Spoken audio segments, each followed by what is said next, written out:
শ্যামলী এনার ট্রাভেলসের অনেক হিয়ারিং করি আমরা, অনেক পরামর্শ দিই, জরিমানাও হয়, কিন্তু আপনারা যদি আইন ভঙ্গ করেন, এটা লেখা আছে কিনা? আপনি তো পেয়ে গেলেন, এই তো খুশি হয়ে গেলেন, এখানে পড়তে পড়তে আস্তে আস্তে এখানে এসে অখুশি হয়ে গেলেন। 685 টাকাই তো, এই দেখেন আদায়যোগ্য ভাড়া 685, বেশি কি নিতে পারবেন? হ্যাঁ, কেন নিছেন? আপনার দুজনই এক কাজ করছেন, শ্যামলী এনার ট্রাভেলস এই কাজ করছেন, শ্যামলী আপনারা একই কাজ করছেন। এটা কেন নিবে? বিআরটি কি এটা দিছে? বিআরটি কি দিছে ভাড়া? আপনি খুঁজে দেখেন। আচ্ছা, আপনার সান্ত্বনা, এখানে 700 টাকার কোথায় কোথায় ভাড়া আছে আমাকে দেখি, আপনার রুট দেখতে হবে না। 700 টাকা কত দেওয়ার লাগে নাকি? সব কাউন্টারে ছবি তোলা লাগে। সামনে যান ভাই, সামনে যান। 701 এটা কোন রুট বলেন? এটা ঢাকা কারণ নাই। ভাই আপনারা ভাই ঠিক আছে ভাই। আচ্ছা, আরো আপনার সান্ত্বনার জন্য না না, আপনার প্রতিষ্ঠান এই কাজ করতে পারবে না। উনি আপনারা ভিতরে ঢুকেন না প্লিজ। আপনি ঢাকা টু মালদার একটা টিকিট করেন, আগামীকালকে একটা টিকিট করেন, আগামীকালকে যান। আর কোনটা যেন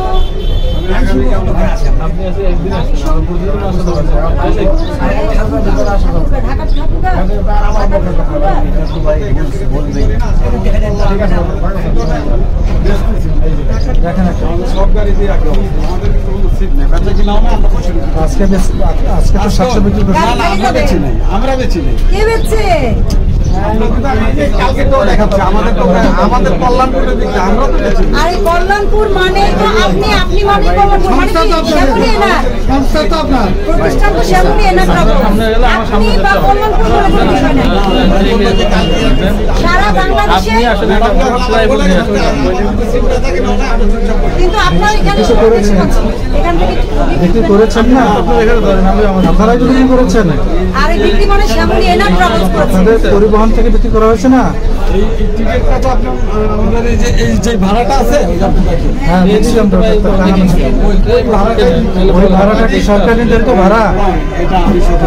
এটা তো সরকার নির্ধারিত ভাড়া না, সরকার নির্ধারিত ভাড়া হলো এটা। আর ওটা হচ্ছে আপনারা বাড়তি ভাড়া লিখে যাত্রীদের কাছ থেকে নিচ্ছেন, যাত্রীদের দেখাচ্ছেন যে এটাই নির্ধারিত ভাড়া। ওটা তো আপনাদের নির্ধারিত ভাড়া, আপনারা তো সরকার না। সরকারের যে নির্ধারিত ভাড়া বিআরটিএ কর্তৃক 685 টাকা, এটা হচ্ছে সর্বোচ্চ ভাড়া। তার উপরে 700 ধরে আপনারা আর একটা তালিকা টাঙিয়েছেন, এটা করেছেন কেন? এটা তো অপরাধ হয়েছে। আপনি মূল্য তালিকা আরে আপনি আমি মানে কি? আপনি আপনাকে নাকি? বলছি মানে শ্যামলী এনার পরিবহনকে আপনি মানে বলছি। শ্যামলী এনার ট্রাভেলস, আপনি মানে আপনি তো প্রতিনিধি। আপনি একজন ব্যক্তি হিসেবে চিন্তা করেন না, আপনার পরিবহনকে আমরা বলছি। আপনার পরিবহন যে কাজ করেছে, 685 টাকার টিকিটকে 700 বিক্রি করেছেন এবং 700 করে ঘোষণা করেছেন। এটা ভোক্তা অধিকার আইনের লঙ্ঘন। ঢাকা রংপুর। ঢাকা রংপুরে কত আপনাদের? বলেন ঢাকা রংপুর কত? চার্টের লেখা ছিল, চার্টের লেখা আছে।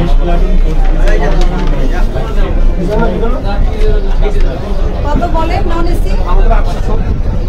870 টাকা। ঢাকা টু রংপুর একটু বের করে দেখেন। ঢাকা টু রংপুর 861 টাকা যে লেখা আছে, 861 টাকা, 870 টাকা। এখানে তো 9 টাকা বেশি নিচ্ছে। 21 নম্বরে যান। ওই চার্টের লেখা আরো বেশি মনে হয়। ওই যে ঢাকা টু রংপুর ভাড়া নবীনগর চৌধুরী ডাক্তার বঙ্গবন্ধু সেতু সর্বোচ্চ 861 টাকা। ওই লাল চার্টে কি লেখা? ওই চার্টে আরো বেশি ভাড়াই লেখা আছে। উনি আরেকটা তালিকা টাঙিয়েছেন নিচে। তালিকাটা সিজ করো, তালিকাটা সিজ করো। হ্যাঁ, ওটা সিজ করো। ওইটা কত লেখা? দেখেন তো ঢাকা রংপুর। আপনি এটা পরে আমি তো কাউন্টারে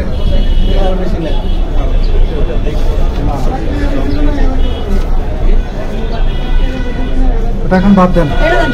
এই মূল্য তালিকাটা তো টাঙানো আছে এখানে, এই কাউন্টারে তো মূল্য তালিকাটা টাঙানো আছে। এই যে আমরা এটা সিজ করব, এই টাঙানো আছে। এইটা আরো বেশি লেখা, ঢাকা আছে রংপুর আরো কিনা? বেশি লেখা আছে। এটা তো আপনারই নাকি আমরা নিয়ে আসছি? আপনারই তো। এই তালিকা অনুযায়ী আপনার ভাড়া বেশি আপনি টাঙিয়ে রাখছেন, এটাই অপরাধ। এটা দেখেন এটাই অপরাধ। কি করেন না? আপনি ঘোষণা দিয়ে দেন। ওই যে ওটার মধ্যে করেন, ওই যে ওনাকে যা করে আসছি তাই।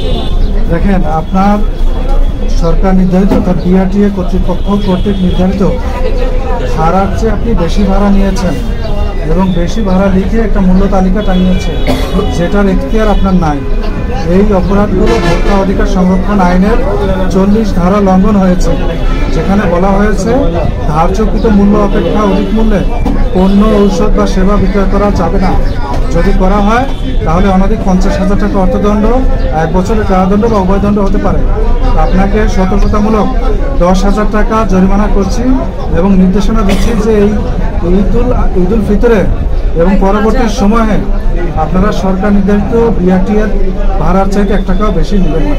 যদি নেন তাহলে ভোক্তা অধিকার সংরক্ষণ আইনের 55 ধারা মোতাবেক 1 লক্ষ টাকা জরিমানা হবে। তখন আর আমরা মার্জনা করার সুযোগ পাবো না, এটা মাথায় রাখেন। 10,000 টাকা জরিমানা করা হয়েছে। স্বাক্ষর দেন, দুজনে একই অপরাধ করছেন, একই শাস্তি। এখানে স্বাক্ষর দেন, এটা আমরা নিয়ে যাবো। এটা একটা স্বাক্ষর দেন, আপনার নাম লিখবেন, কাউন্টারের নাম লিখবেন, মোবাইল নম্বর লিখবেন, আর দ্রুত টাকার ব্যবস্থা করেন। সমস্ত কাউন্টার থেকে এটা উঠাই দ্রুত করেন। আর তো শেষ ময়লা হয়ে গেছে একদম।